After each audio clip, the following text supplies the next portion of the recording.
Ang sabi po sa matinding balita natin dito ay crypto trader states 6 reasons he swapped his entire XRP bag for XLM. Yan, meron pong isang kilalang crypto trader ang gumawa ng isang napakalaking ingay matapos po niyang i-announce na tuluyan na niyang binitawan at ipinalit ang lahat ng kanyang XRP holdings para sa Stellar XLM. Ang desisyon na ito ay hindi po basta-basta, lalo na't alam natin kung gaano katindi ang loyalty ng mga holders sa magkabilang panig. Pero ayon po sa trader na ito, may 6 o 6 na solid na dahilan kung bakit po niya ginawa ang tinatawag nating portfolio flip. Kaya ang balitang ito ay pumutok sa isang napaka-interesting na timing kung kailan si Stellar ay nakakaranas po ng malaking price growth at visibility dahil sa kanilang partnership sa isang dambuhalang institution sa traditional na finance. Kaya sa video na ito, pag-uusapan po natin ang bawat dahilan na kanyang binanggit, ang reaksyon ng community at ang aking sariling pananaw kung ito na nga ba ay isang matalinong galaw o isang malaking pagkakamali na pagsisisihan sa bandang huli. Pero bago po yan, ay check po muna natin ang daily chart time frame ng XRP at saka XLM. Yan, sa XRP po ay naglalaro ngayon sa presyong 1.3251. At nakikita po natin na bumubuo po siya ng isang bearish candlestick na tumagos po muli dito sa ilalim ng ating major support line na 1.3211 at saka major trend resistance dito. Yan. At yung mga signal naman sa ating mga indicators ay nananatili pa rin pong bearish kasi kulay red. At yan nga, mas parang lumalakas po ang ating bearish momentum na naman. Kung magsasara po yung ating kasalukuyang candlestick dito, yan, sa kinalalagyan po nito ngayon na presyo, mataas ang chances na magpapatuloy po siya sa kanyang pagbagsak kasi breakdown po ito. Ngayon ay silipin naman po natin si XLM. Dito naman kay XLM ay sinusubukan po niyang magpatuloy umangat kasi maski papano ay bullish naman yung ating signal dito. Kaso meron po tayong nabuo rito na isang minor resistance. Dito po yan. Yan, ito po ay nasa presyong 0.2660. Kailangan po niyang malampasan ito para bago po siya magpatuloy sa kanyang pag-angat sa presyo. Kaya sa ngayon, ito po yung nagsisilbing harang natin dito kay XLM. Kaya nahihirapan po siyang umangat. Ayan, mukhang napagod po kasi siya sa kanyang napakabilis na pag-angat. Pero kung mahihirapan po siya rito, kakailanganin po niyang mag-retrace. Ayan, dito sa 0.2372 para kumuha ng sapat na buwelo para mabasag ang 0.2667 na minor resistance dito. Pero mas kinabasag po niya ito ay ang sunod po nating harang dito sa itaas ay ang presyong 0.2972. Ayan, wag po tayo mag-alala kasi base naman sa ating mga indicators ay nananatiling napakalakas pa rin ng kanyang bullish momentum. Ayan, balikan na po natin ang ating balita dito para pag-usapan po natin ang tungkol sa supply structure at ang DTCC connection. Ayan, ito po ang unang dahilan na nag-udyok sa trader na ito na iwanan si XRP.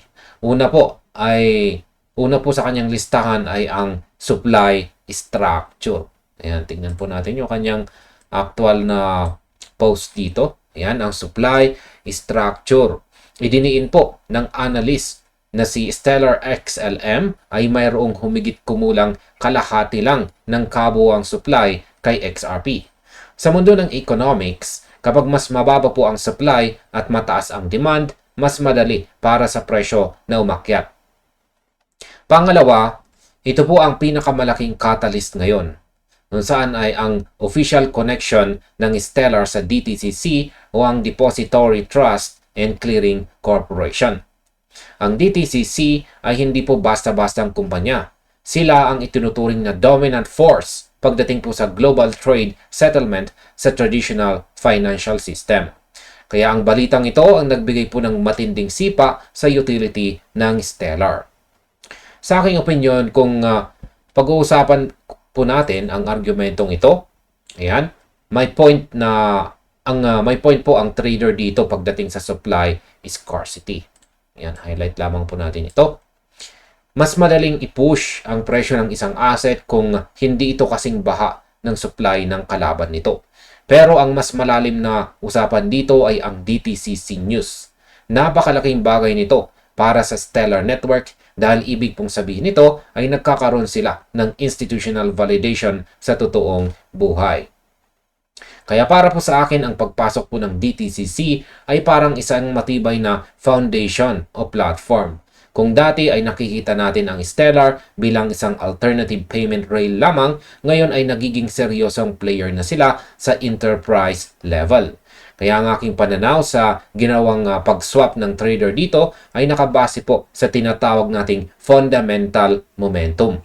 Kapag ang isang asset ay nakakakuha ng ganitong klaseng heavyweight partner, natural lang na magkaroon ng tinatawag na FOMO o fear of missing out ang mga investors. Ang desisyon na i-swap ang buong portfolio ay nagpapakita na ang trader na ito ay mas tumitingin po sa short to medium term catalyst kaysa sa mahabang paghihintay. Ngayon ay pag-usapan naman po natin ang tungkol sa distraction sa community at ang escrow unlocks.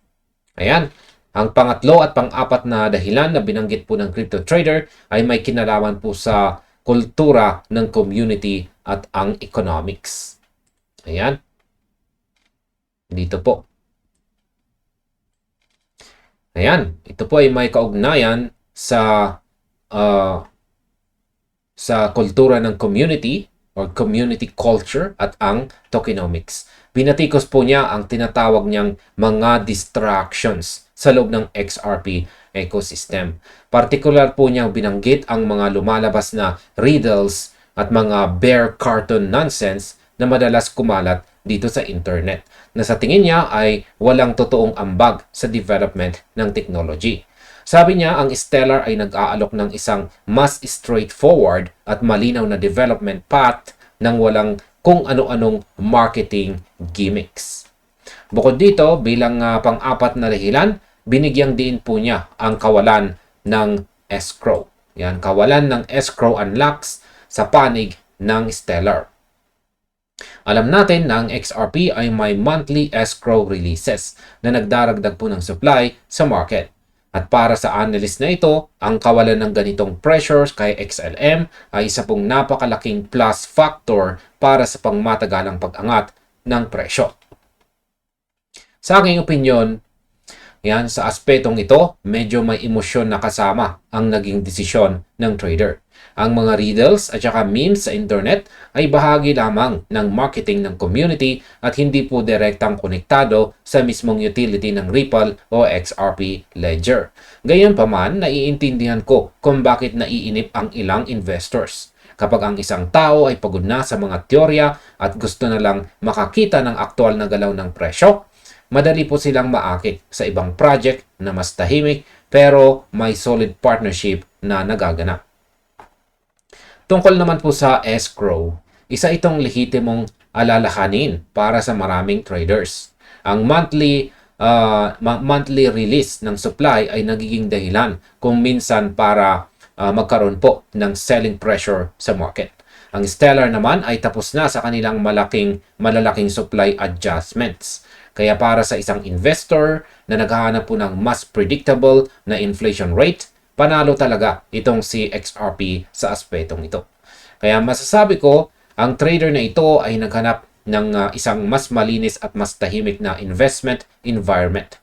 Ayaw na po niya sa ingay. Gusto na lamang po niya ng purong utility at malinaw na tokenomics. Pag-usapan naman po natin ang tungkol sa smart contracts at ang patuloy na ecosystem expansion. Yan ang ikalima at ika-anim. Yan na dahilan na kumukumpleto sa kanyang desisyon ay ang aspeto ng teknolohiya at ang aktibidad ng mga developers. Yan. Highlight po ng trader ang smart contract capabilities ng Stellar. Ang kakayahang magpatakbo ng mga automated agreements at decentralized applications o dApps sa ibabaw ng Stellar blockchain ay isang bagay na nakikita po niyang mas advanced o mas mabilis ang implementasyon kaysa sa mga katunggali nito. At ang panghuli, ipinakita po niya na ang mga developers sa loob ng Stellar ecosystem ay patuloy na nagtatayo, nagpapalawak at nag-i-innovate sa network araw-araw. Para sa kanya, para po sa kanya ay buhay na developer activity na ito ay patunay na may magandang kinabukasan ang network. Sa aking opinion naman, kung pag-uusapan po ang smart contracts, ito po talaga ang direksyon ng buong crypto space ngayong taong 2026. Ang isang blockchain na walang matibay at mabilis na smart contract execution ay mapag-iiwanan.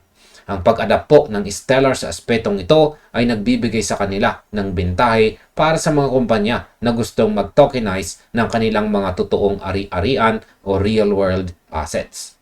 Kaya ang aking pananaw sa huling dalawang puntong ito ay positibo para kay Stellar. Ngunit kailangan din nating tandaan na ang XRP Ledger ay hindi rin naman natutulog pagdating sa development. Ang kaibahan lang ay ang focus. Mukhang mas naging mabilis po ang pag-roll out ng mga updates sa Stellar na nagustuhan ng trader na ito. Ang pagkakaroon po ng aktibong mga developers ay parang dugo ng isang project, kung saan ay habang may nagbi-build, may halaga po ang network. Kaya sa tingin ko, ang trader ay nag-invest po sa innovation speed. Nakita niya na mas mabilis po ang takbo ng barko ng Stellar sa ngayon, kaya pinili po niyang lumipat ng sasakyan. Yan, pag-usapan naman po natin ang resistance at saka reaction ng crypto community. Ayan, gaya ng inaasahan, hindi lahat ay sumang-ayon sa naging marahas na desisyon ng trader na ito. Maraming members or community members ang agad na pumalag at kinuwestiyon ang kanyang timing. Meron pong isang kilalang analyst sa platform na X na gumagamit po ng handle name na Night Club. Ayan, highlight lang natin. Si Night Club ay nagpahayag ng kanyang pagdududa. Sabi niya ang paglipat po kay XLM matapos ang kamakailang pag-surge o pag-pump ng presyo nito ay maaaring hindi ang pinakamagandang trading strategy. Nagbabala siya na si XRP ay pwedeng magpakita ng isang malaking biglaang galaw anumang oras at ang pabalik-balik na pagpapalit ng asset ay pwede pong mauwi lamang sa malalaking transaction fees at hindi kinakailangang pagkalugi. Ang isa pang komento mula dito ay sa isang crypto commentator na gumagamit ng pangalang Jack Riley. Yan, siya naman ay nagdagdag ng historical context. Ayon po kay Jack, sa kasaysayan ng crypto market, itong si XLM ay madalas na nauuna ng ilang araw sa mga major market rallies at palaging sumusunod naman si XRP pagkatapos nito. Sabi niya, ang mga investors na mananatili kay XLM at hindi nababalik kay XRP ay baka magsisi kapag nagsimula ng mag-outperform sa XRP sa darating na mga araw. Sa aking opinyon, napakaganda ng puntong ito ng community. At dito ako gustong magbigay ng mas malalim na analysis. Ang tinatawag po nating chasing the pump o ang paghabol sa presyong umakyat na ay isa sa mga pinakamalaking pagkakamali na madalas magawa kahit ng mga nakaranas na pong traders ng ilang ulit ng ganitong pangyayari. Kung titignan po natin ang data, si XLM ay kasalukuyang nag-trade po sa halagang humigit kumulang 0.2451 na nagpapakita po ng dambuhalang 67% na kita o gain sa loob lamang ng nakaraang linggo. Ngayon, kapag ang isang asset ay umakyat na ng 67%, ang risk na magkaroon po ng price correction o pagbaba ay napakataas. Kaya ang paalala po ni Night Club ay may bigat po na katotohanan. Ayan, merong mabigat na katotohanan kung saan ang pabago-bago ng isip dahil nang sa nakitang green candle ay pwedeng maging mitsa ng pagkatalo. Sa kabilang banda, itong si Jack Riley naman ang kanyang teorya tungkol sa historical correlation ng dalawang asset na ito ay matagal nang pinag-uusapan. Madalas nga na parang magkapatid ang dalawang ito. Kapag gumalaw ang isa, sumusunod naman ang isa. Kung ang kasaysayan ay mauulit, ang kasalukuyang pump na XLM ay pwedeng maging hudyat na malapit na ring sumabog ang presyo ng XRP. Kaya masasabi ko po, ang trader na nag-swap ng kanyang bag, ayan, yan po ay si Sami, ayan, na nag-swap ng kanyang bag ay pwede pong maiwan sa ere kung biglang mag-revert ang trend. Ang timing po sa crypto ay napakahirap hulaan at ang pag-exit sa isang asset na nagko-consolidate para lumipat sa isang asset, yan, na nasa peak ng pump ay isa pong napaka-risky na laro. Ngayon, pag-usapan naman po natin ang tungkol sa detalyado at malalim na DTCC initiative. Para mas maintindihan po natin kung bakit ganito lang ang hype kay Stellar, tingnan natin ang detalye ng DTCC initiative. Ang Stellar Development Foundation at ang DTCC ay nagkasundo na dahil nagkasundo po sila na dalhin ang mga DTC custodied assets sa loob ng Stellar Blockchain Network. Ito ay bahagi ng mas malawak na multi-chain strategy ng DTCC para mapabuti kung paano po gumagalaw ang mga traditional na financial assets sa digital ecosystem. At ang target ay inaasahang magiging available po ang mga tokenized DTC assets na ito sa Stellar sa unang bahagi ng taong 2027. Ngayon ay bakit po ba ito pinag-uusapan ng husto? Yan, dahil sa sentrong papel ng DTCC sa global market. Sa pamamagitan po ng kanilang mga subsidiaries, ang organisasyong ito ay nagbibigay po ng custody at servicing para sa mga securities na nagkakahalaga ng higit sa $100 trillion. Yan. Tama po mga ka-crypto, ang inyong narinig, mahigit $100 trillion ang dumadaloy sa kanilang sistema at sinusuportahan po nila ang napakalaking transaction volumes sa buong market ng United States taon-taon. Sa aking opinyon, isipin na lamang po natin ang laki ng numerong yan, $100 trillion. Kapag ang isang blockchain network ay nakakuha po ng pagkakataon na maging bahagi ng ganitong kalaking sistema, hindi po ito basta-bastang hype lamang. Ito po ay isang tunay na institutional utility sa pinakamataas na antas. Kaya naman, hindi natin masisisi ang trader kung bakit siya nagpadala sa balitang ito at nagdesisyong iswap ang kanyang XRP. Ang timeline na binanggit na sa unang bahagi ng 2027 ay nagbibigay po sa mga investors ng tinatawag na long-term roadmap. Gayunpaman, ang aking personal na pananaw dito ay nananatiling maingat at saka cautious. Ang taong 2027 ay medyo matagal pa mula ngayon. Ibig sabihin, ang 67% pump na nakikita natin ngayon sa presyong 0.2451 ay dulot po ng speculation at saka anticipatory buying. Sa crypto, kapag masyadong malayo ang aktual na implementasyon, may tendency ang presyo na bumalik muna sa ibaba pagkatapos po ng unang wave ng hype. Ang tinatawag po nating buy the rumor, sell the news o sa kasong ito ay sell the white paper. Kaya ang aking pananaw sa ginawa ng trader dito ay masyado po siyang naging agresibo. Ang matalinong paraan sana ay ang pag-diversify kung saan ay ang paghahati ng pondo sa magkabilang asset sa halip na i-liquidate ang buong position kay XRP. Sa ganitong paraan, protektado ka anuman ang unang sumabog sa dalawa.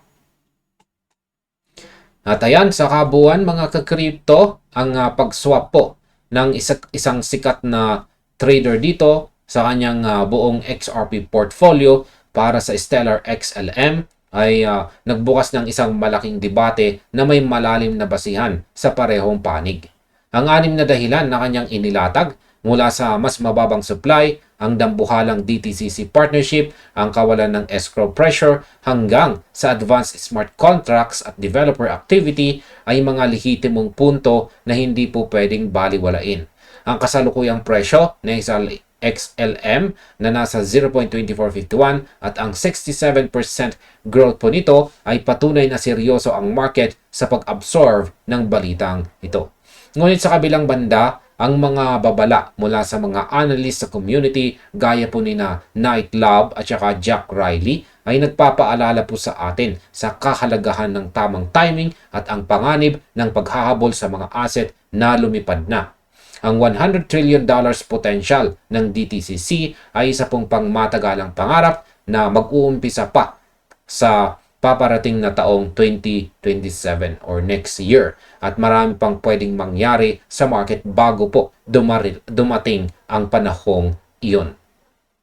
Manatili po tayong disiplinado sa ating mga diskarte. Huwag po tayong magpadala sa ating emosyon ng isang solong trader. At lagi po nating pag-aralan ang galaw ng market bago po tayo gumawa ng marahas na pagbabago sa ating portfolio. Ang crypto market ay isa pong karera ng pasensya at saka tamang impormasyon. At ayan, hanggang dito na lamang po tayo sa video na ito mga ka-crypto. Maraming salamat sa inyong panunood. Maaaring panoorin na rin ninyo ang recommended na video natin dito.